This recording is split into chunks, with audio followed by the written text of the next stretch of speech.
to know, what's your favorite way to manage air intake in an engine? Oh my goodness, Wolf, this isn't a question that I'm asked every single day and never quite know how to answer. Just kidding. I think I'm going to have to go with not applicable. All right. NA.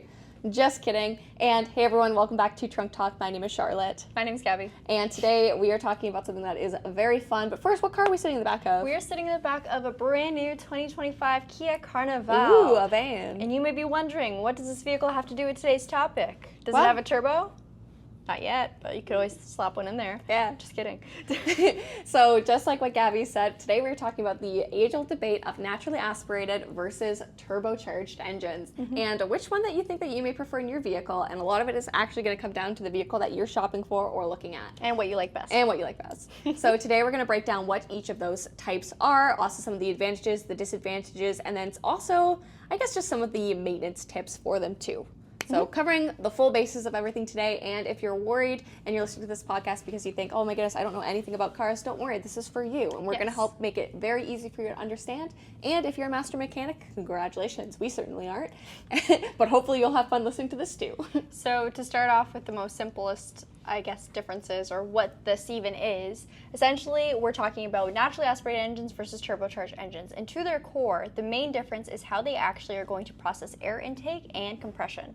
So starting off with the naturally aspirated engine, just like as the name suggests, it's all natural, baby. So there is nothing else aiding into the process. It is going to take some atmospherical air pressure, internalize it, and then of course with a gasoline engine you have a combustion, that's your power, you're driving. That's how the vehicle works. That's engines 101, right? Yeah. Yeah, good.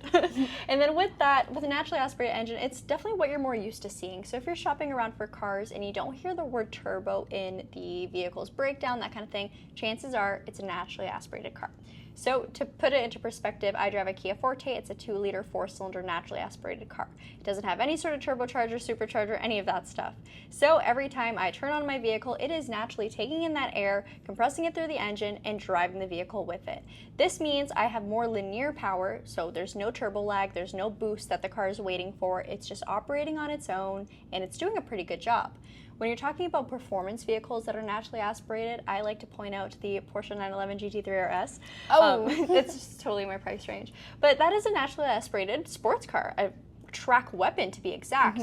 And one of the reasons why that vehicle does so well is because it's naturally aspirated, and you know it's lightweight and it's a total track weapon, is because all of that pressure, or not pressure, power is pretty linear. So there's no turbo lag, you're not waiting for a boost, the boost isn't kicking in at the wrong time, it's not sliding out that rear end when you don't want it to. It's all stable, and if you're a good driver, you can handle it quite well. Definitely. It's also something that's pretty historic. I mean, naturally aspirated engines have been around forever, and a lot of people are used to it. There's also less moving parts, and it's less complicated. People hear turbo and get thrown off because, you know, they think sports car. Now, if you're listening to this and you're like, oh my goodness, that was a lot of car jargon that just came out, let's bring in a little bit of an analogy.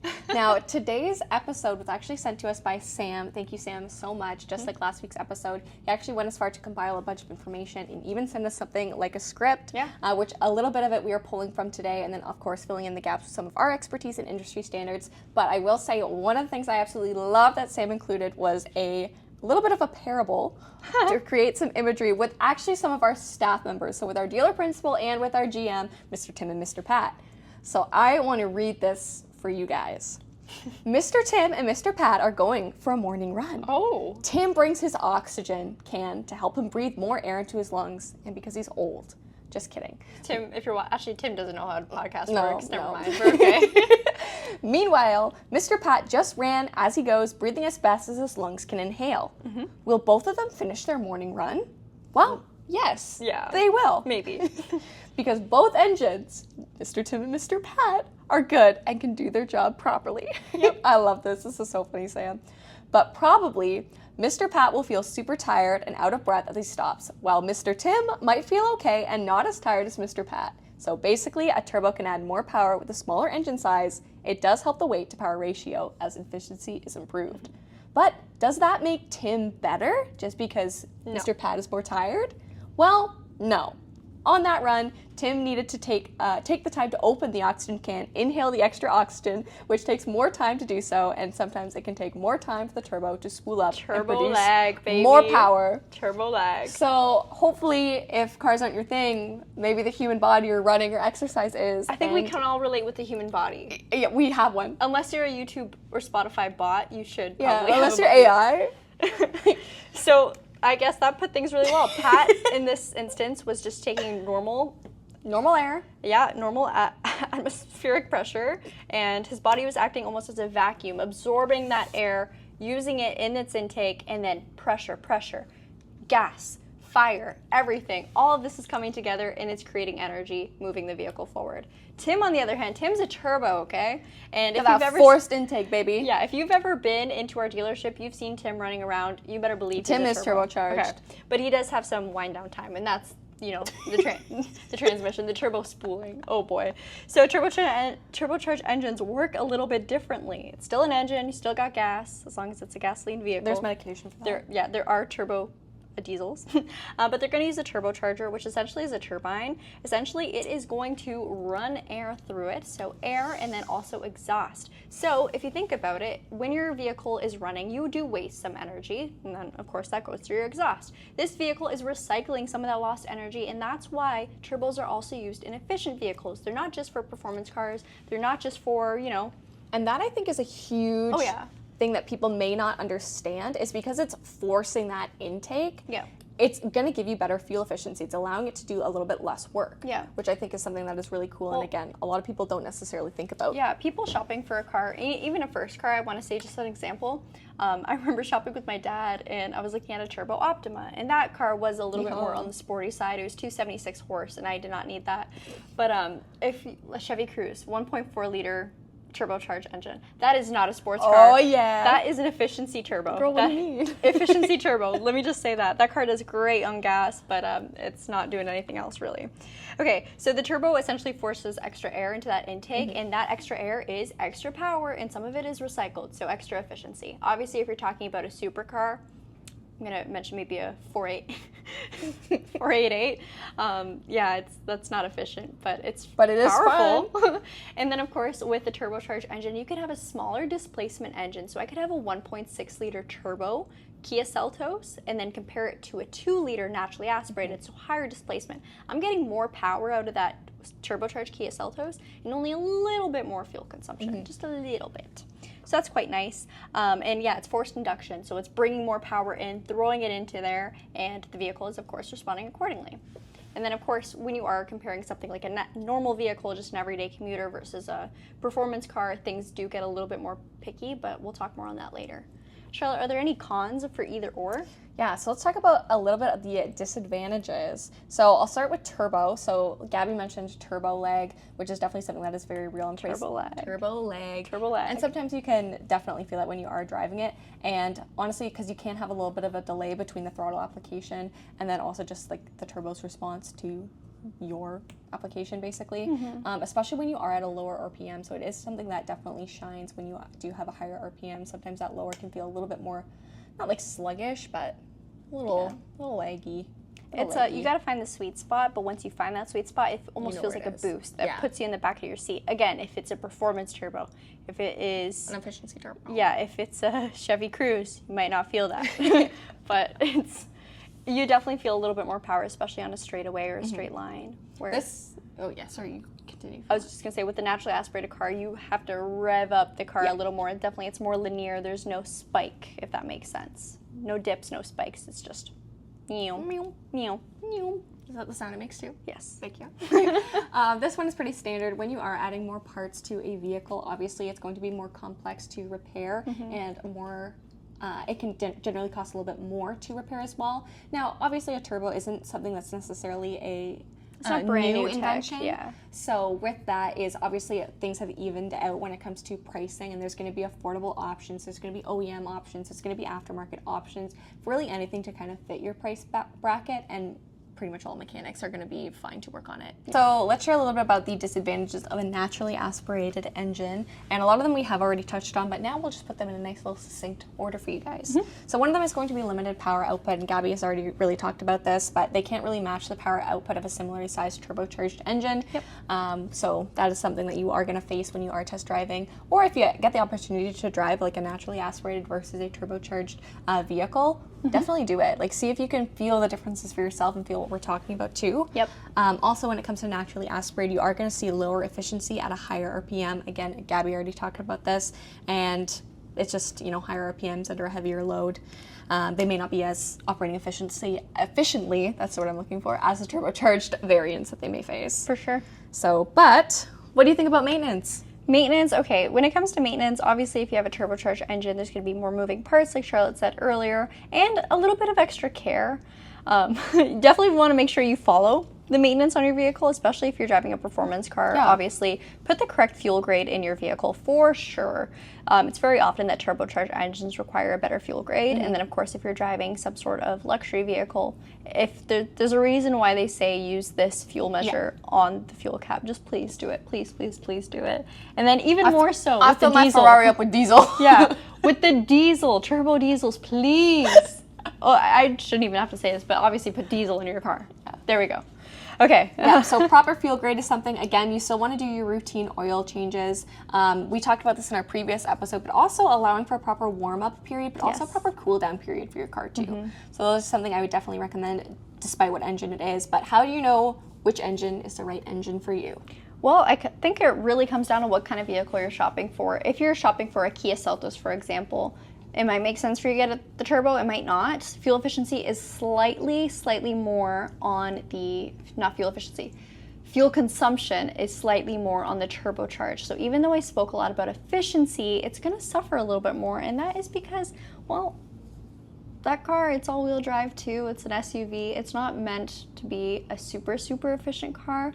The difference isn't going to be that drastic, and it also really comes down to how you drive. Now, if we're talking performance vehicles, like sports car, 911 Turbo S versus 911 GT3 RS, that's where, well, number one, you got a lot of money. Congratulations. Congratulations. What do you do, and are they hiring? Yeah, you've made it.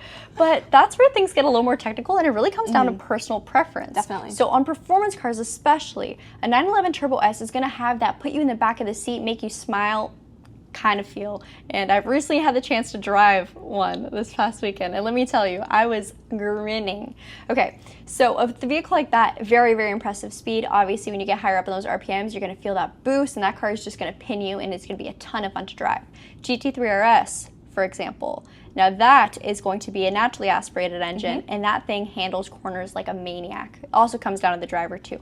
But let's talk two skilled drivers. You could do a lot with either Same car. driver in both cars. So a vehicle like that, it's going to hold itself quite well. You can rev that car up real high, get some beautiful tones from that, and it's all going to be just the vehicle itself's engine notes. It's not going to be any blow-off valve, no spooling, that kind of thing, which, again, that might be your style. It might not be, though. So it's all pure, raw performance. In that vehicle, you're not going to have that lag. When you're asking for the power, it's going to be there. It's going to rev it up, though. You know what I mean? You're not just going to get that instant boom. So that is a big thing. I also have a fun fact towards the end of this video. Towards the end, is there anything else you'd like to add? I was going to say, I think that is a great example when it comes to more performance-based cars, but I also think that is something that you really can translate to the everyday driver or the everyday car shopper too. You know, for people like Gabi and myself, as we have the opportunity to drive both NA and turbocharged vehicles, and a lot of the time it can be in the same type of vehicle too. Like, I think of the Kia Sorento, it has a non-turbocharged option, and then you also have the turbocharged option, which is what I actually drive. Huge difference. Yeah. Huge difference. Huge difference. And personally, when I previously drove a Sportage, which is naturally aspirated, and now I'm driving a Sorento, which is turbocharged, 2.5 liter turbo. And I will say, driving them one after the other, I much preferred the experience that the Sorento offered me, because I am someone who likes that boost. I am someone who likes that spike instead of just, you know, kind of that regular, more consistent line of linear power, I'd say. So that is just something that, you know, made me actually switch my demo. So I switched out of the NA into the turbo. But again, that just came down on my individual preference of that car. Yeah. And I might bring it back to the Seltos again. So getting the Seltos with the 2 liter is 147 horse. If you get the turbocharged 1.6 liter, again, just a slight difference in fuel consumption, but you get 195 horse with 195 pound-feet of torque. That actually does make a big difference in your drive. You definitely have quite a bit more passing power with the turbocharged engine. And for me, I know personally, I would much rather take a little bit of extra at the fuel pump than not extra fun or smile on my face while driving. It's just, I think that would just make my ownership experience a lot better. Well, that being said, if you drive a naturally aspirated, we love those too. Yeah, I mean, I literally drive a naturally aspirated Forte when there was a turbocharged option. So there was a 1.6 turbo Forte. I got the naturally aspirated one. So it's insurance. Drive both options. Yeah, insurance was the reason actually. But, that's the biggest thing is, you know, we can tell you guys all of this stuff, but go out and try to experience it for yourself. That's going to be the biggest difference, and how you'll figure out what it is that you actually like too. So what's your fun fact? Okay, so this is not Kia or Hyundai related. I love that. Can you guess what it's related to? Porsche. Yes. So shocker. The Porsche 930, which is probably one of the hottest cars out there, turbos more specifically, was dubbed the Widowmaker. And why was it dubbed the Widowmaker? Well, I mean, as the name suggests, it made some widows. So a vehicle like that, rear engine performance car, rear mounted engine, lots of weight on the back end, a lot of people, and a lot of horsepower for its time. It's not a lot of horsepower in today's date because, you know, all the technology we have now, all the safety. But a vehicle like that, in tight corners, a lot of people were spinning out, losing control, crashing, and unfortunately dying. And the reason for that was, well, they lost control, and largely it had to do with turbo lag. So those vehicles would spool up, spool up, spool up, and then you'd get all that boost all at the wrong time. So many people would let off the throttle, and that would disengage the rear end, making that vehicle slide on its side, and then it's just so hard to control again. So a lot of people just getting off that throttle, the boost is kicking in, the rear end's disengaging, everything's going wrong, and there's no way to fix that. Now, I will let you know, modern day technology is much, much better. So fun. We've all but eliminated turbo lag, so it's still there, but it is far less bad. It's way less bad. In a lot of vehicles, you can't really even feel it. So again, the Seltos. I'm bringing up the Seltos so many times. But a turbo like that, you're not really going to feel the lag. You definitely feel increased power comparing it to the naturally aspirated option, but you don't really feel the raw performance-ness that you'd feel in a sports car. Yeah, I think that's a very fair assessment. All right. All right. Well, on that note, thank you guys so much for joining us in today's episode. If you want to learn more, obviously, we are on YouTube at the Kia Hyundai channel. If not, you can follow us on Instagram. At Gabi's Garage, GABIS_garage. And mine is shars.cars.khc. So thank you guys so much for joining us, and we will see you next time. See ya. Bye.